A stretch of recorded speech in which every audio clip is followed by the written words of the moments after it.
자, 모두들 반갑습니다. 강태공입니다. 자, 금요일은 또 양자 컴퓨터가 오늘 또 하락이 나왔어요. 그러다 보니까 이 하락의 이유가 무엇인지에 대한 이야기를 하면서 왜 이게 저가 매수의 기회가 되는지, 엔비디아가 양자 컴퓨터에 투자하는 이유가 또 무엇인지에 대한 분석을 좀 해보도록 할 테니까, 방송 전 늘 말씀드리는 여러분들의 좋아요, 구독하기, 댓글까지는 너무나 많은 힘이 된다 말씀드리면서 오늘 방송 시작해 보도록 하겠습니다. 자, 일단 뉴욕 증시만 먼저 보고 가도록 할게요. 뉴욕 증시 같은 경우는 현재 시장 상황 양호합니다. 플러스 마감해 주긴 했어요. 전체를 보면은 업종들은 크게 움직이는 건 없고, 다만 엔비디아가 플러스 3%로 상승폭을 키웠습니다. 그러니까 엔비디아의 상승이 이렇게 나온 이유는 다들 알다시피 실적 관련되어 있는 발표고요. 지금 현재 어쨌든 상승 마감하긴 했지만 나스닥만 봤을 때는 상승폭을 키웠다가 하락 마감이기 때문에 이게 긍정적인가 아닌가는 또 이제 우리가 시장의 분위기를 보면 됩니다. 그래서 지금 뉴욕 증시가 이렇게까지 형성되는 이유는, 일단은 앞서 말했다시피 엔비디아가 어쨌든 훈풍이라는 거예요. 실적이 굉장히 긍정적으로 나왔다라는 거고, 그러다 보니까 AI의 잠재력에 집중하게 할 수 있다라고 하면서 또 AI 섹터들의 반사이익, 결국에는 엔비디아가 과거부터 뉴욕 증시를 견인하고 끌어올리기에는 충분하다 이런 거겠죠. 그래서 훈풍 속에서 이제 올라가긴 했지만, 이제 장 마감할수록 나오는 이슈가 뭐가 있었냐고 하면요, 관세에 대한 불확실성이라는 거예요. 그래서 보다시피 이게 사실 굉장히 긍정적인 부분이었죠. 미 법원에서 이제 트럼프의 관세 리스크에 제동을 걸었습니다. 무효 판결을 내렸는데, 트럼프 행정부가 제기한 가처분 신청을 바로 인용하면서 또 이제 항소심이 진행되게 되죠. 그래서 요거 동안 유지되기 때문에 결국에 항소심 진행 중에는 또 이 불확실성은 계속해서 여전할 거다. 특히나 트럼프 같은 경우는 제가 어제도 얘기했지만, 현재 법안에 따른 무효라고 하면은 다른 법적인 근거를 가지고서 관세에 대한 부분은 얼마든지 또 주무를 수 있는 인간이기 때문에, 이런 부분이 지금 지속되면서 시장은 불확실성이 지속된다. 그래서 저는 저희도 얘기했지만, 사실 관세고 뭐고 중요한 게 아니라 뉴욕 증시는, 그래서 지금 여러분들이 지켜봐야 되는 거는 금리 인하밖에 없습니다. 금리 인하. 그래서 이 모멘텀이 나왔을 때 오히려 크게 갈 수 있다 보시면 좋고, 자, 오늘은 양자 컴퓨터에 대한 하락을 좀 이야기하려고 해요. 근데 예전에도 얘기했지만, 저는 양자 컴퓨터 하락할 때마다 많은 분들이 또 욕할 수 있는데, 전 분명히 가격 전략이라는 걸 잡아 드렸어요. 그래서 지금 실질적으로 양자 컴퓨터 급등할 때도 여기서 매수 잘했던 분들은 2배고 3배고 수익을 보셨고요. 제가 실질적으로 양자 컴퓨터에 맨날 긍정적인 걸 이야기한다 해서 지금 사라가 아니라 이 당시도 그 가격을 얘기하면서 빠질 때 사라라고 말씀을 드렸고, 당시에도 여러분들이 잘 매수했다고 하면요, 2배고 3배고 수익은 볼 수 있었겠죠. 그렇기 때문에 오늘도 양자 컴퓨터 아이온큐라든지 관련 섹터들이 다 조정은 나오고 있어요. 그래서 분명한 건 지금 당장 사라는 건 아니에요. 당장 사라는 건 아니고, 빠질수록 여러분들이 매수할 수 있는 기회다라는 거고, 또 매수 가격이 돌아온다라고 하면 제가 전에처럼 이렇게 또 가격 전략 싹 다 잡아 드릴 거니까 방향성만 좀 참고하시면 되겠다라고 좀 말씀을 드릴게요. 그래서 실질적으로 양자 컴퓨터 섹터 본다라고 하면은 최근에 급등을 많이 했던 섹터들 위주로서 아이온큐라든지 리게틱 컴퓨팅, 디웨이브 컴퓨터, 퀀텀 컴퓨팅은 크진 않은데 전체적으로 낙폭이 큰 거를 확인할 수 있습니다. IBM 같은 경우 사실상에 올라도 1, 3%이기 때문에 이거 빠진 게 별로 안 빠졌다 할 수 있는데, 어쨌든 하락이라는 건 의미가 있죠. 자, 어쨌든 그럼 양자 컴퓨터가 왜 어제 하필이면 급락이 나왔느냐, 이거 사실 말도 안 되는 어이없는 뉴스입니다. 양자 컴퓨터 급락 나온 게 뭐 때문이다? 갑자기 돌연 급락이 나왔는데 엔비디아 때문에 역풍을 맞았다라는 거거든요.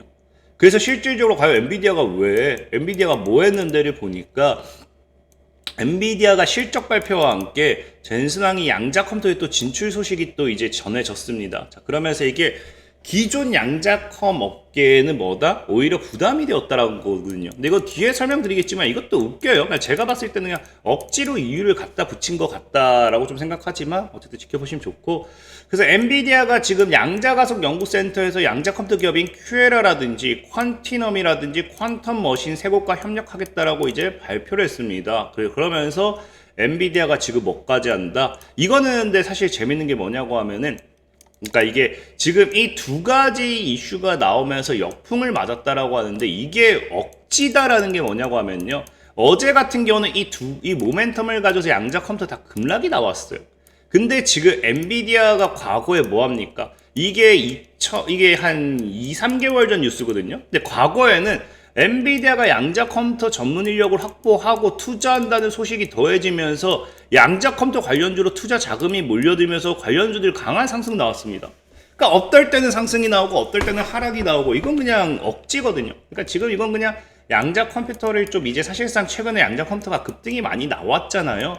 그러니까 조정을 주기 위한, 그냥 쉽게 설명하면 개인들을 한번 흔들고 가고 털기 위한 그냥 억지 뉴스다 라고 보시는 게 좋고, 어쨌든 중요한 거는 저는 양자 컴퓨터가 앞으로 엔비디아가 양자 컴퓨터에 투자를 한다 하더라도 얘네와 하나도 상관없다, 역풍을 맞을 이유가 하나도 없다라고 좀 생각한 게 뭐냐고 하면요, 아이온큐, 리게티, 디웨이브를 비롯한 뭐 양자 컴퓨터 대장주들은 이제는 엔비디아한테 밀릴 수가 없습니다.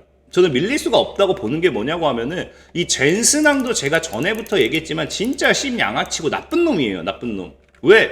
보면 알겠지만 젠슨항이 뭐라고 해요?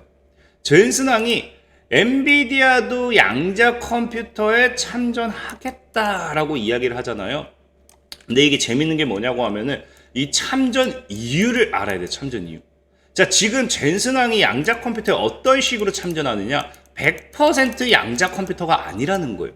자, 뭐라고 합니까? 그는 그러면서 갑자기 뭐다? 양자 컴퓨터는 이제 AI 슈퍼컴퓨터와 통합돼야 된다.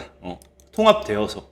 그러니까 우리가 지금 양자 컴퓨터 관련 섹터들이 가끔씩 급등 나올 때마다 이슈가 뭡니까? 양자 우위라고 하죠. 양자 우위. 양자 컴퓨터가 뭐다? 슈퍼컴퓨터보다 더 위에 있다. 슈퍼컴퓨터를 뛰어넘었다 라고 하면서 양자 우위를 입증했다, 이런 기사가 나오면서 양자 컴퓨터 섹터들이 굉장히 강하게 올라가줬어요. 근데 갑자기 뭐 해야 된다? 이 엔비디아가 양자 컴퓨터는 이제 슈퍼컴퓨터가 통합돼야 된대요. 그래서 가속화된 양자 슈퍼컴퓨터로 진화해야 된대요. 사실상 양자 컴퓨터가 이제 슈퍼컴퓨터를 압도하게 되면서 향후는 슈퍼컴퓨터 필요 없다라는 게 이제 시장에서 바라보는 거거든요. 그러니까 마치 약간 뭐 그거죠. 미중 무역 전쟁을 보면은, 그러니까 미국과 중국의 관계를 보면은 이제 중국이 치고 올라오니까 미국이, 그러니까 이제 우리 미중이 합쳐가지고 우리가 함께 해야 된다, 뭐 이렇게 갑자기 미국이 중국 찍어 누르기만 하다가 중국 부정하다가 우리 함께 해야 된다, 뭐 이런 느낌이겠죠. 근데 이렇게까지 하는 이유가 사실 뭐냐고 하면은, 그러니까 젠슨항은 그냥 다시 말씀드려 양아치입니다. 양아치. 그냥 이거 뜯어보면 알 수 있어요. 왜? 자, 이 양자를 굳이 슈퍼컴퓨터에다 갖다 붙이는 이유는 뭐냐고 하면요, 여기도 나오죠. 엔비디아는 뭐를 하겠다? GPU를 통한 디코딩으로 양자 우위를 정정하는 데 주력을 한다라고 해요. 그래서 실질적으로 2000개 이상의 엔비디아 GPU를 탑재한 엔비디아 슈퍼컴퓨터와 양자 프로세스를 결합하게 되면서 양자 슈퍼컴퓨터를 만들려고 해요. 누가? 젠슨항이. 근데 이게 왜 그러냐를 까놓고 보면은 제가 왜 젠슨항이 양아치다라고 하는지 알 수 있죠. 양자 컴퓨터는 기본적으로 뭐다? 자, 슈퍼컴퓨터와 양자 컴퓨터의 차이예요. 그래서 양자 컴퓨터가 이제 슈퍼컴퓨터에 뛰어넘고 얘가 사용 필요 없어진다고 하잖아요. 자, 보면은 우리가 기본적으로 GPU 목적으로만 봐도 어떻습니까? 자, GPU 목적으로만 본다 하더라도, 자, 슈퍼컴퓨터는요, 실질적인 GPU에 대한 수량이 수천에서 수만 개는 필요해요. 최소. 그래서 연산 비중이 뭐다? GPU가 핵심 처리 장치로 빠지게 됩니다. 슈퍼컴퓨터는. 근데 양자 컴퓨터는 뭐예요? 오류, 정정, 디코딩, 제어, 연산, 시뮬레이션 하게 되면서 GPU가 실질적으로는요, 수십 개에서 수백 개밖에 필요하지 않아요. 보조용이라는 거죠, 이것도 양자 컴퓨터를 돌리기 위한 핵심이 아니라 보조일 뿐이라는 거예요. 그래서 GPU는 그냥 보조만 살짝 처리해줄 역할이다. 그래서 양자 컴퓨터라는 거에 대한 개념이라든지 이론을 뜯어보게 되면요, 실질적으로 본질적으로는 GPU가 필요 없는 구조예요. 그러니까 지금 문제가 뭐가 됩니까? AI라는 게 성장하면서 GPU라는 것을 통해 가지고 이 가장 큰 반사익을 받은 게 누구야? 엔비디아죠, 엔비디아. 근데 이 엔비디아가 뭐가 됩니까? 양자 컴퓨터가 이제 당장 지금 시장에서 뭐라고 해요? 양자 컴퓨터가 지금 당장 시장에서는 상용화까지 이제 과거에 지금 젠슨항이 20년 걸린다고 하잖아요. 그러니까 과거 이거 얘기했잖아요. 그러니까 이게 뭐라는 거예요? 지금 양자 컴퓨터가 너무 핫하니까 양자 컴퓨터가 이슈가 됐을 때는 GPU의 가치는 떡락하게 되고요. GPU의 가치가 이제 필요가 없어지게 되면은 엔비디아의 존재 가치가 없어진다라는 거예요. 그러니까 젠슨왕이 뭐라고 해? 말도 안 되는 뻘소리를 하죠. 양자 컴퓨터 기업 상장된 줄도 몰랐고요. 양자 컴퓨터는 20년이나 걸릴 거다라고 하면서 그냥 굉장히 부정적인 발언밖에 안 하죠. 근데 이것도 사실 뻥입니다. 어떻게 양자 컴퓨터가 상장된 줄 몰라요. 보면 알겠지만 이게 2024년도 말부터 2025년도 되기 정확히 젠슨왕이 엔비디아가 젠슨왕이 연설에서 양자 컴퓨터 20년에서 30년 더 걸릴 거다. 일단 뻘소리 하기 전까지만 봐도 엔비디아가 몇 %? 엔비디아가 그동안 상승폭이 50%입니다. 40에서 50%. 아이온 Q, 양자 컴퓨터 이거 다 죄다 1000%가 넘어갔어요. 상승폭이. 2024년도 말에서 2025년도까지 시장을 주도했던 건 양자 컴퓨터. 근데 양자 컴퓨터가 상장됐는지도 전 몰랐다. 미안하다라고 얘기한다는 거는 그냥 이건 기만이라는 거죠. 그냥 모른 척 한다는 거죠. 제가 보는 관점에서는 어쨌든 엔비디아하고 상장되어 있는 기업이고 얘도 시장의 경제 흐름을 본다라고 하면은 어떻게 양자 컴퓨터 관련 섹터가 1000%가 올라가는데 넘게 올라가는데 이게 우리나라 무슨 전 세계 글로벌 미국 언론들이 이 서학개미를 꼬시려고 우리나라에만 언론을 막 뿌리고 뭐 미국은 언론을 통제한 게 아니라고 하면은 어떻게 미국 살면서 이 양자 컴퓨터 섹터의 상승을 모르겠어요. 분명히 알고 있었다라는 거겠죠. 이걸 알고 있었기 때문에 GPU에 뭐가 된다? GPU에 굉장히 위협이 되는 뭐예요? 그냥 양자 컴퓨터를 계속 깎아내린 거죠. 계속 깎아내려가지고 양자 컴퓨터 아직 멀었다 하고 있는데 지금 뭐해요? 갑자기 엔비디아가 돌연 또 이제 양자 컴퓨터에 투자할 수밖에 없게 만드는 게 뭐예요? 계속 멀었다라고 갈기고 있는데 뭐합니까? 구글에서는 양자 컴퓨터 5년 내 상용화 가능하대요. 실제 적용 가능하대요. 빌 게이츠는 3년에서 5년이면 상용화 가능하대요. 이미 D-Wave 퀀텀은 상용화 달성했다라고 하면서 지금 165%를 단기간에 끌어올려 버리죠. 눈 가리고 아웅이라는 거죠. 내가 아무리 양자 컴퓨터를 막는다 하더라도 이게 시장에서 안 나오지 않는다는 거죠. 그렇다고 하면 그러니까 엔비디아, 젠슨왕 입장에서 뭐예요? 그러니까 갑자기 뜬금없이 양자 컴퓨터에 대한 투자만 해도 모자랄 판에 뭐한다? 양자 컴퓨터를 슈퍼컴퓨터와 결합해 양자 슈퍼컴퓨터라는 걸 만들어내죠. 그럼 여기 뭐가 들어가게 돼요? 당연히 GPU가 기존만큼 엄청나게 사용이 돼야겠죠. 그러니까 젠슨왕은 그냥 양아치입니다. 제가 보는 관점은 젠슨왕은 그냥 지금 GPU를 팔아먹기 위한 양자파리로밖에 안 보인다라는 거예요. 그래서 오히려 엔비디아가 투자를 하든지 말든지 이거 모멘텀으로 갑자기 양자 컴퓨터를 떨구든지 말든지 우리는 엔비디아가 아니라 기존의 양자 컴퓨터 관련 섹터들을 매수할 수 있는 기회가 된다는 거겠죠. 이해되셨죠? 그래서 그런 부분을 생각해 본다라고 하면은 오히려 엔비디아의 발언으로 양자 컴퓨터가 하락할 때마다 우리는 저가 매수의 기회를 잘 삼자고 제가 늘 말하지만 이미 여러분들 제 방송을 제가 1차적으로 양자 컴퓨터 얘기했을 때 여러분들 부정했습니다. 그리고 이게 이미 500%에서 1000% 올라갔어요. 그래서 당시에도 제가 뭐라 했습니까? 양자 컴퓨터 미래는 있지만 추격하지 마라 했어요.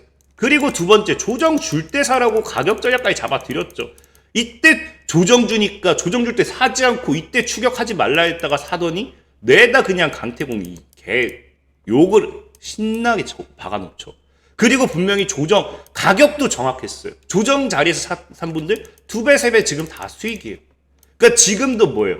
양자 컴퓨터를 시장가로 사는 게 아니라 엔비디아 때문에 조정이 나오면은 사라는 거고 이 조정 구간에서 가격 타이밍 오면 제가 다시 한번 잡아 드릴 거예요. 그래서 양자 컴퓨터의 미래를 보고 가셔야지 오늘 내일을 보고 가지 마라. 늘 말하지만 제가 사람들한테 하는 얘기가 있어요. 여러분들은 원빈이 아니에요.